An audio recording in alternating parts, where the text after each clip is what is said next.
Halo, perkenalkan nama saya Ainulinda Zifani. Saya mahasiswi dari Universitas Dian Nusantara. Dalam video ini, saya akan membahas bagaimana organisasi merencanakan, mengukur, dan juga meningkatkan kinerja karyawan agar selaras dengan tujuan perusahaan. Manajemen kinerja bukan hanya tentang menilai, tetapi merupakan proses strategis yang membantu organisasi dan karyawan berkembang bersama, terutama di era perubahan yang cepat. Manajemen kinerja sendiri adalah sebuah proses sistematis yang dirancang untuk meningkatkan efektivitas dan efisiensi karyawan.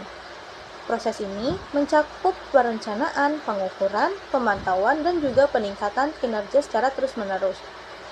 Tujuan utamanya adalah menyelaraskan tujuan individu dengan tujuan organisasi, meningkatkan produktivitas, memperkuat komunikasi antara atasan dan juga bawahan, serta memastikan setiap keputusan sumber daya manusia didasarkan pada data dan juga indikator yang objektif. Melalui manajemen kinerja, organisasi dapat membangun budaya kerja yang berbasis hasil. Karyawan menjadi lebih termotivasi karena mereka memahami tujuan kinerjanya, mengetahui target yang harus dicapai, dan juga mendapatkan umpan balik untuk berkembang. Dengan begitu, manajemen kinerja memberikan manfaat baik bagi organisasi maupun karyawan secara langsung. Siklus manajemen kinerja dimulai dari perencanaan kinerja, di mana perusahaan menetapkan tujuan kinerja dan indikator kinerja atau KPI yang jelas.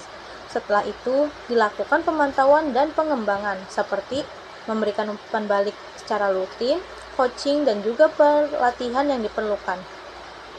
Pada tahap selanjutnya, dilakukan penilaian kinerja secara formal untuk melihat sejauh mana hasil kerja sesuai dengan target.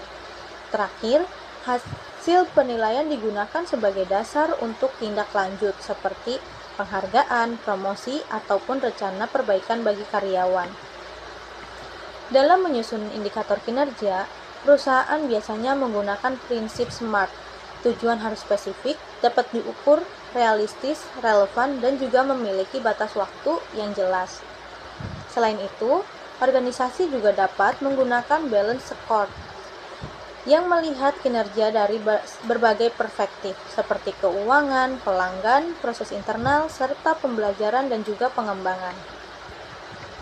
Evaluasi kinerja merupakan bagian penting dari manajemen kinerja. Evaluasi dilakukan untuk menilai pencapaian karyawan berdasarkan target yang telah disepakati serta perilaku yang ditunjukkan selama bekerja. Penilaian ini mencakup aspek kuantitatif seperti capaian KPI dan produktivitas, serta aspek kualitatif seperti kedisiplinan, kerjasama, komunikasi, kepemimpinan, dan juga inisiatif.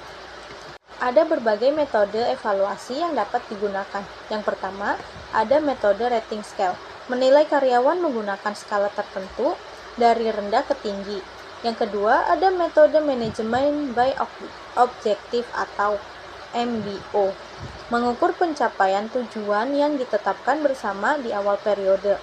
Ada juga metode 360 degree feedback yang melibatkan penilaian dari atasan, rekan kerja, bawahan, bahkan pelanggan.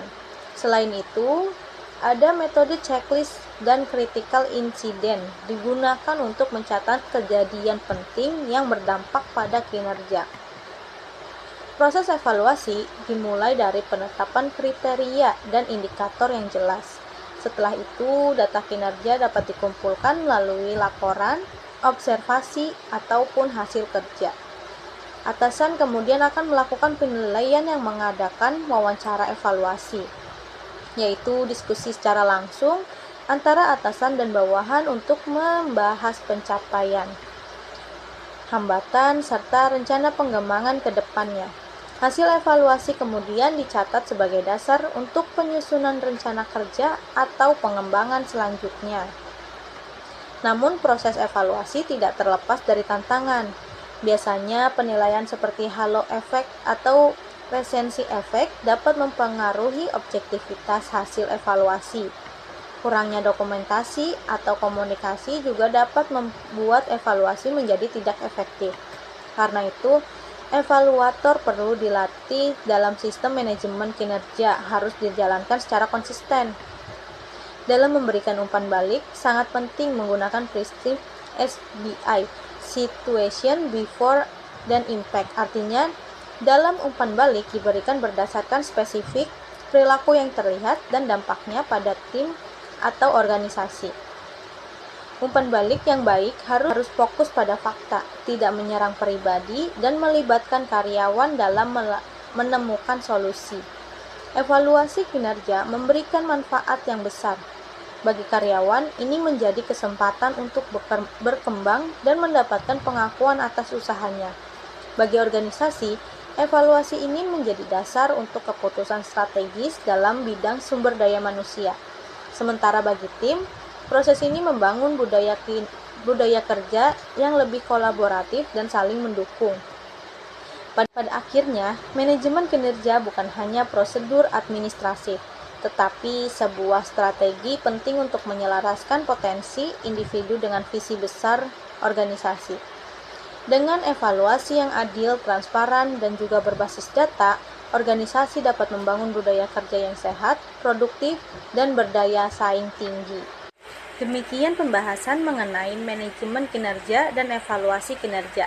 Kita telah melihat bagaimana proses ini tidak hanya sekedar menilai, tetapi juga membantu organisasi dan karyawan berkembang secara berkelanjutan dengan perencanaan yang jelas, indikator yang terukur, serta evaluasi yang adil dan transparan. Manajemen kinerja dapat menjadi alat yang kuat untuk meningkatkan produktivitas dan membangun budaya kinerja yang positif. Semoga materi ini bermanfaat dan dapat diterapkan dalam lingkungan kerja kalian. Terima kasih sudah menyimak dan sampai jumpa pada materi berikutnya.